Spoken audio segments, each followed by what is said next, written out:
What's going on, traders? It is Antoine Farrar back with another trading video with Digital Goatz Academy. It is Tuesday, so if you're tuning in, you already know that today is our market forecast day. So I'm gonna go ahead and pull up the charts. I'm actually a little bit under the weather, so not that we're gonna rush through this, but we're gonna get through this as smoothly as possible. So obviously, I got to start off with what I normally, put myself in position to win in, which is indices. Let's actually look at S&P first. So I will be honest. Well, no, I wouldn't even say that.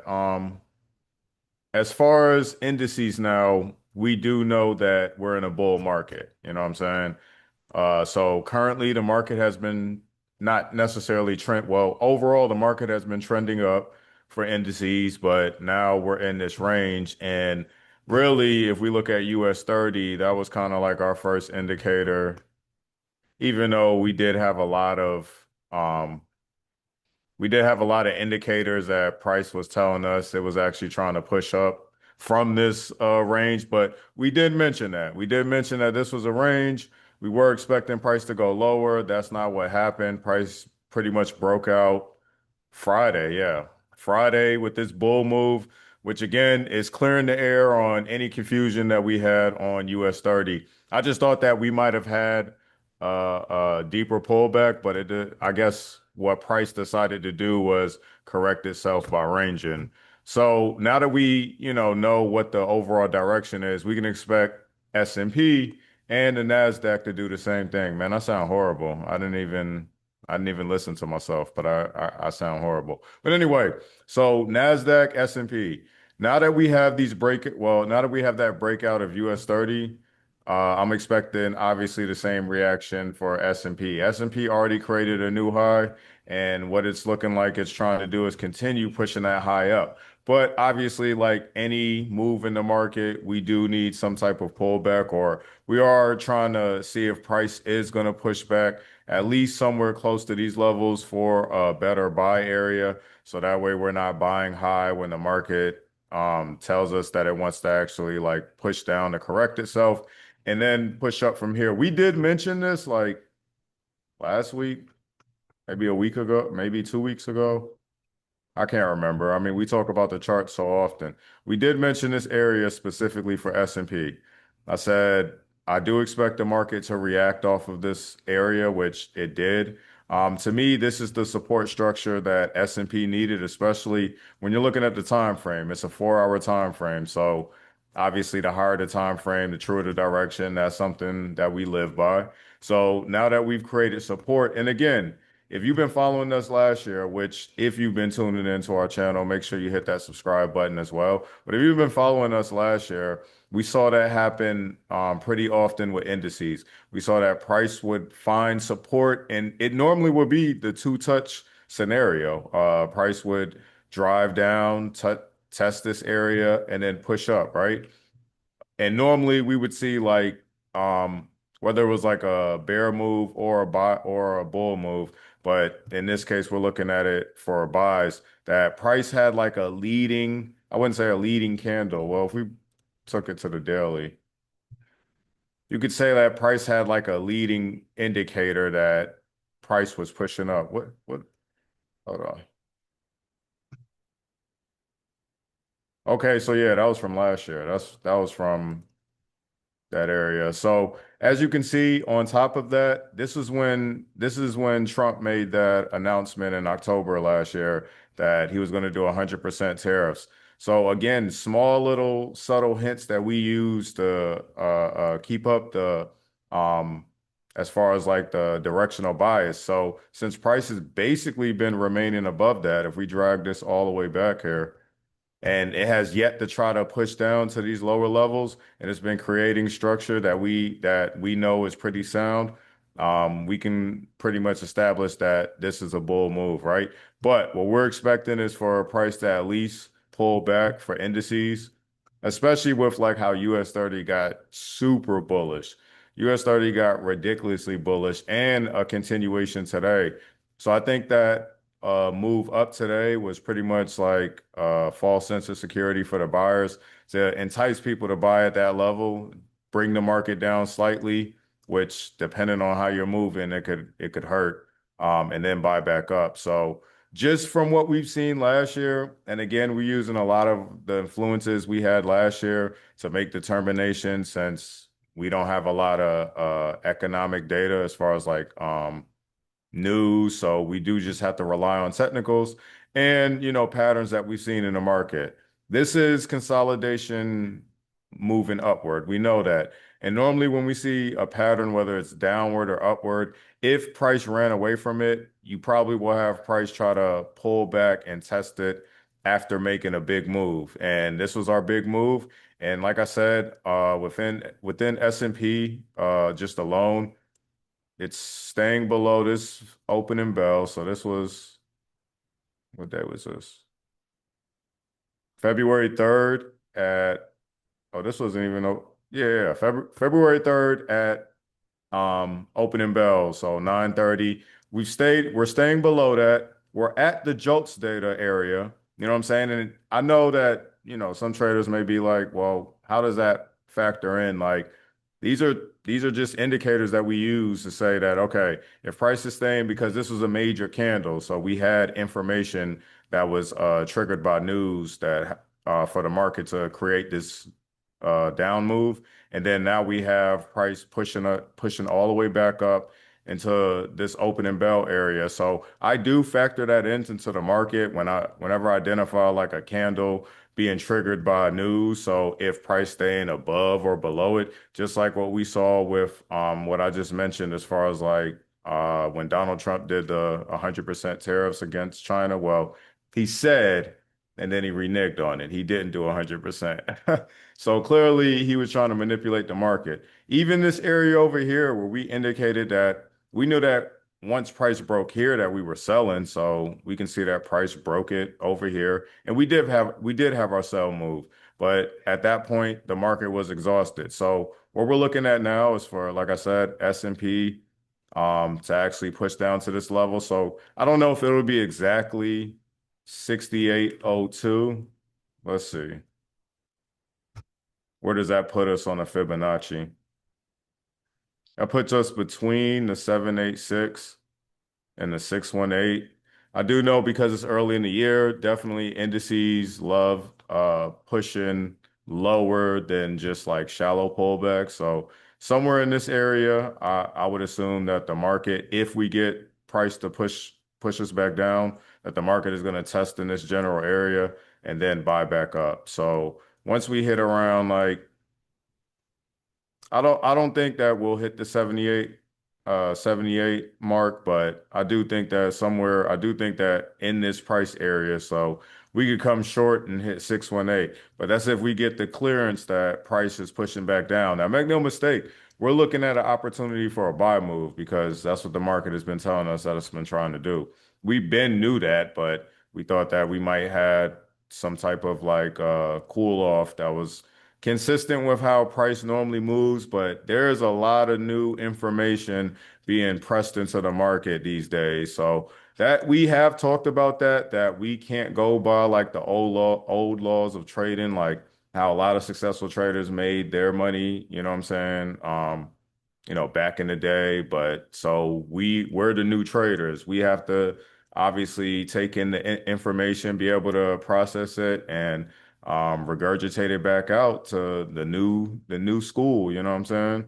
So with all this information or with all this like I wouldn't even say chaos, this uncertainty, you would say, you know what I'm saying? We can play to that. So we can expect the unexpected and understand that, okay, price is not going to play to like the normal principles of day trading. So obviously, I don't have to have this. I think that works in our favor. I think that we're not going to have to be so skeptical on how price is going to react. You're just going to have to day trade, you know what I'm saying? You're just going to have to play by what the technicals are telling you and then see how the fundamentals are going to react. But not to dwell on that too long. So I'm just looking at once we get close to 6802, that's where I would guess that we're looking at price to possibly buy up because this is a previous high that the market broke out of. And as we know, indices love to test previous highs or areas of consolidation.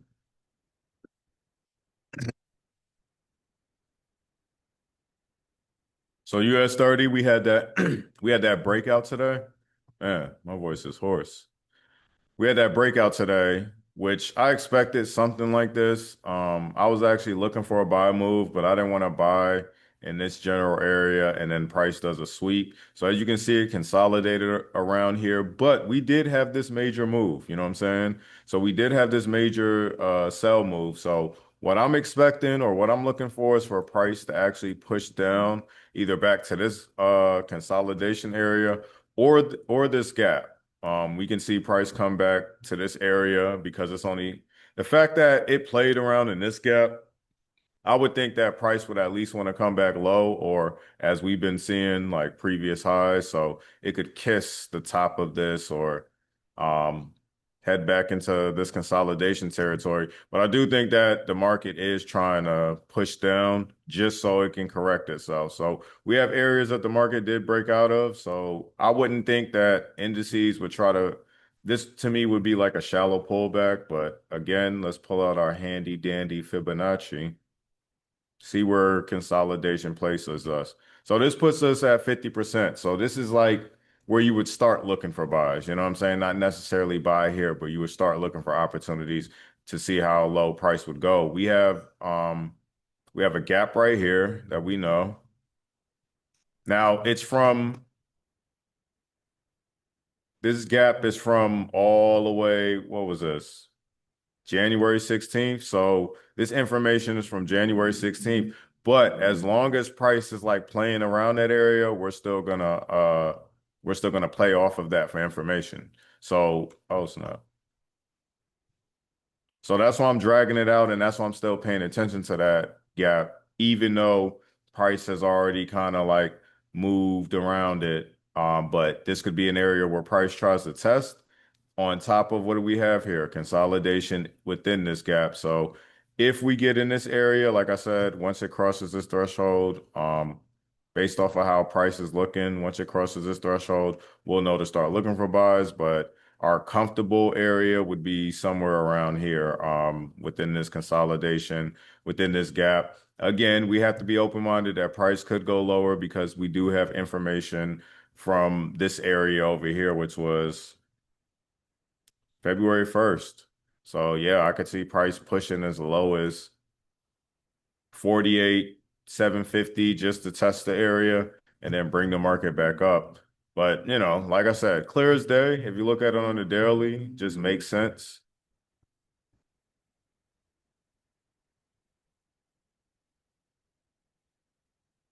If you're looking at my crosshairs, this was our range, which obviously now looks like consolidation. Go figure, right? Consolidation, breakout. We need some type of pullback. Now, because the momentum is strong to the upside, indices kind of operate a little bit differently as far as like when it comes to these pullbacks. It could push up higher and then decide to pull back. Whenever it meets some type of resistance. Like I said, this is going to be new information, so we have to be able to record this. But just from this position alone, I'm in the Hakanashi candles. We broke out a consolidation. To me, this looks like the fake out, the classic fake out breakout. Just to pull back, I mean, just think about it. You know what I'm saying? Like just to pull back to these areas where we do have forms of consolidation that the market could be, like we've already seen, attracted to. This was consolidation pushing up. So even somewhere which, again, it lines up with what we've already been looking at. You know what I'm saying?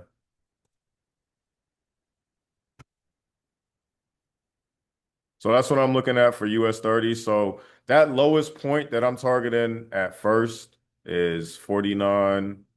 Uh, let's just say 49,125. So just once if price gets back to that level, then I would say start looking for buys. Because like I said, this has been clear as day. We've even seen some shift to the stock market. Now with us seeing like now the stock market is actually starting to buy back up, I think that's going to influence cryptocurrency as well because you see the big talk now is AI. You know what I'm saying? Like the capability of AI. You can't like go a day if you are on YouTube or any form of streaming app that still has that you still have to see ads. It's like they're going AI crazy. So what's that going to influence? That's going to influence cryptocurrency. We did see that big drop recently. Now I'm not looking at I'm not calling out like opportunities for day trading.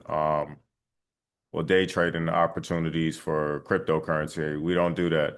We look at it from an investing standpoint because now that we reach these lower levels, I do think that this is a second opportunity for late buyers or maybe investors that messed up in cryptocurrency to be able to take an opportunity to reinvest again where it actually matters. You know what I'm saying? In your lifetime. Just think about it. It's been probably like 6, 7 years since, you yourself probably started hearing about cryptocurrency. So the fact that Bitcoin did push down based off of what we indicated last year, we said that we expected 125K to be the ceiling. It ended up going 126, just only $1,000 more, right?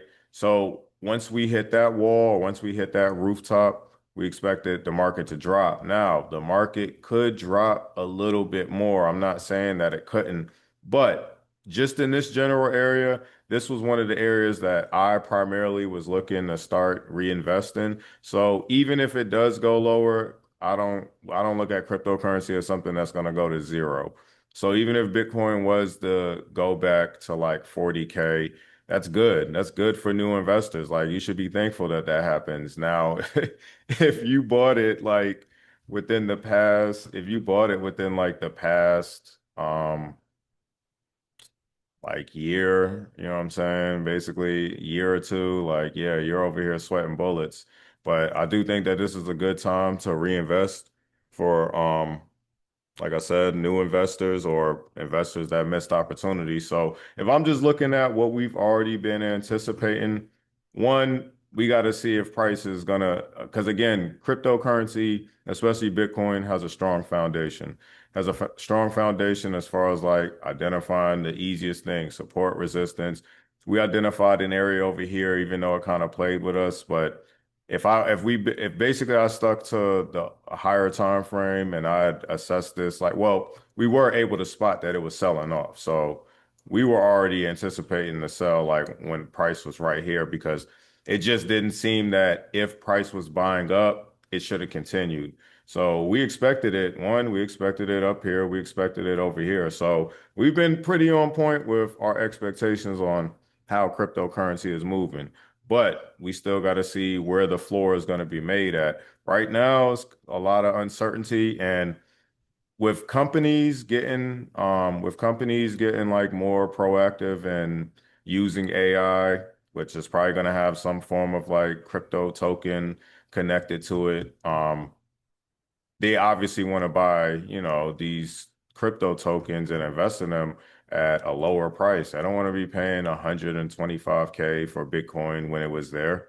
That's kind of insane, you know what I'm saying? Not to mention, I wonder if Warren Buffett, just kind of talking out loud, I wonder if Warren Buffett was invested in crypto. I know he said he wasn't like a big fan of it, but I wonder if somebody like started convincing him. And we did have Warren Buffett just retire, so the fact that he retired, that could have had like a reaction with the dip in cryptocurrency.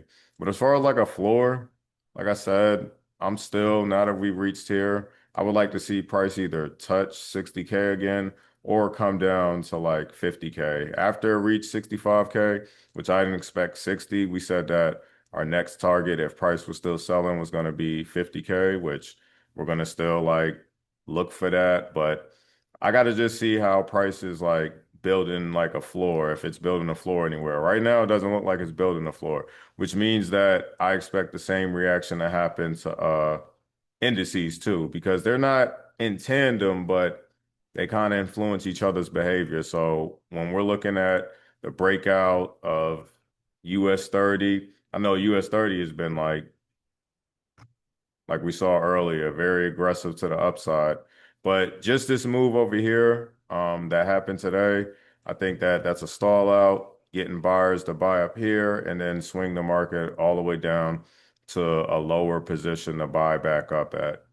And that's what we're going to look at. So We're going to talk about some of these Forex pairs that we've actually been trading too, and that'll be it for our session. Hold on. So Euro USD, we were already buying.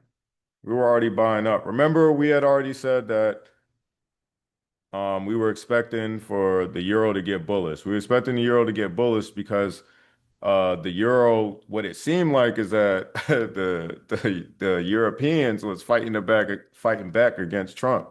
That's what it looked like what was happening. So when they had what was it, the World Economic Forum, or was it before that? I'm pretty sure it was before that, before the World Economic Forum, but I think Trump was trying to do tariffs again. Something was happening. We mentioned it before, but something was going on, and basically, if it was like a response with Trump trying to do tariffs, like somehow the European Union responded back, and you can see it happening in the market. So after that whole situation, Euro USD started getting bullish. So after we saw that move, we expected, okay, now that we've basically seen that, all right, well, one, we already expected the market to get bullish. We were just looking at if it was going to respect this area. Remember, we were looking at this area. Price broke out of this area. So these were big moves that happened in the past 3 months,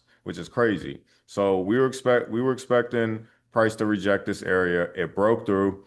We didn't get in Euro USD, but we saw this, and then we were like, okay, price is bullish. It broke out of consolidation, especially on the daily time frame, and started testing this area. We expected it to at least come back to either the gap or this area, and that's why we drew this resistance zone out, or resistance line. So it started playing around, and the one thing we did expect is for price to try to create support. But like I said, the writing was on the wall. Price broke out of this area. We had identified this gap. I did think that price was going to buy up at this gap, dropped a little bit lower, literally came down to the resistance, as y'all can see, and created support right there. So I will say that these days, when it comes to foreign exchange, like currency pairs, like they don't operate like how they did when I first started trading in 2019. It used to be very clear what structure was. You know what I'm saying? Like very clear. Now it's like is that support? You know what I'm saying? Like, but yes, this is support, and obviously you won't know until price reacts that way. But now that we see that this is support at a resistance area, well, at an area that once was resistance. So this is now the new support structure. We had a breakout, and currently we're in a consolidation period, right? So I don't think that this is like a turnaround, like one of the pullbacks that turn around. I think that price is consolidating, and then on the other side, we're gonna buy up. That's why I was looking at price. That's why I identified this support structure here, which is within a consolidation zone, but remember, until it breaks out, it's not telling you nothing. You know what I'm saying? So whenever we look at consolidation and there's been a prior move, like an aggressive move on a higher time frame or a moderate time frame, we expect that price is going to do what? Continue in that direction, because consolidation after a move is just a pullback to continue the market. Now, we do have to see if price is still going to respond like that, but it's been hanging out in this area all day after this move, and we're still above our original entry. I don't think I pushed this out on YouTube, but I know I did, because that's when price actually dove deeper. But I think I had mentioned that I was still waiting to see if price was going to break that area, or maybe I did that in my group. I can't remember. But yeah, I'm still bullish on EU. The dollar has been weakening. I haven't looked at the DXY exactly, but the dollar has definitely been weakening. It's been definitely weak against the yen. The yen has been stupid lately. So I didn't even look at gold, but gold should have sold if the yen was stupid. It's been consolidating, but the yen has been on like if you look at the chart, what am I doing? If you look at the chart, the currency heat wave, not the currency heat wave, the strength meter. So there's a website for the strength meter. So if you use that, you you could see that all day the yen was like in the most green, the top level. Like, damn. So we did take our opportunity to take a sell from USD JPY, right? So I got the information last night where I was like, all right, since price opened up this Sunday, which is up here, we've been selling. Was it? Yeah, since price opened up, it gapped up, and then since Sunday, we've been selling. So I saw that move. We were already looking for the dollar to start getting weak. So that means we should have been looking for a UJ to sell off. I had already been selling in this area. Price started playing around, kind of made me question it last night. And all this, again, consolidation after a move. And look what the market did. Pushed down this morning, test where our stop was at, and then pushed down again. So I did give this out to my community, which we were able to hit target one. I think we were like somewhere up here when I gave that out. But to me, the writing is on the wall that this is a selling opportunity. Clear as day. We just got to wait for the consolidation, which again, we're in the market session where what's supposed to happen. Normally, all the markets are supposed to consolidate, right? So during Sydney and Tokyo. So now that we're heading into those market sessions, we shouldn't see a lot of momentum until we hit like, I don't know, 8, 9 o'clock p.m. I mean, Eastern time. Yeah, p.m. Eastern time. So as you can see, UJ is just consolidating right now. I'm gonna actually look at the strength meter just to see. Let me show y'all real quick.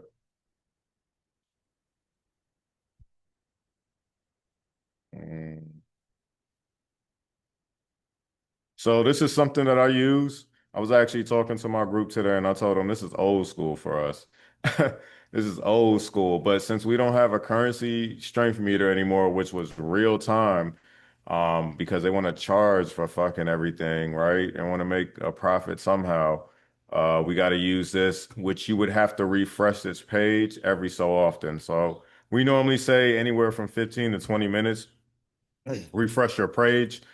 Excuse me, refresh your page because this information is not in real time. So any data that's presented, if you come back like an hour later and you're like, oh man, the euro's like kind of strong against the British pound.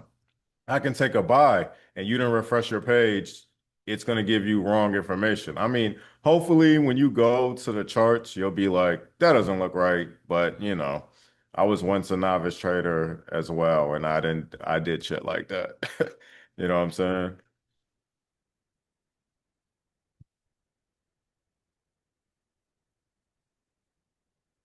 But yeah, those are the only forex currency pairs that we were looking at.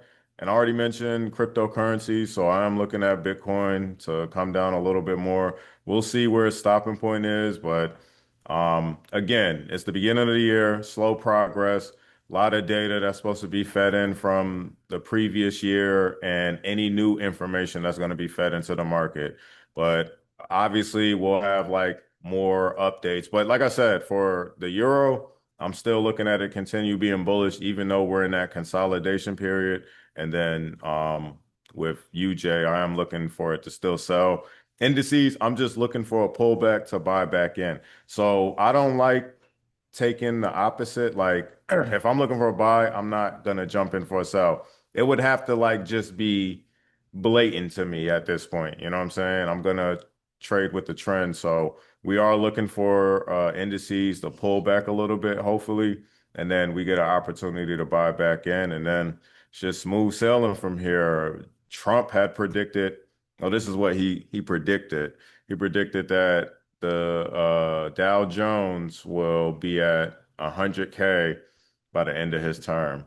And obviously, if he says some foolishness like that, it's probably going to happen. So make sure we take advantage of, quotes and, outbursts from political figures. You're not just looking at it as just some random talk. But that's all I got for today, traders. Obviously, these are our bias for this week. So we'll adjust fire if we need to, if price shows us different, which We've been having to do a lot in the beginning of the year.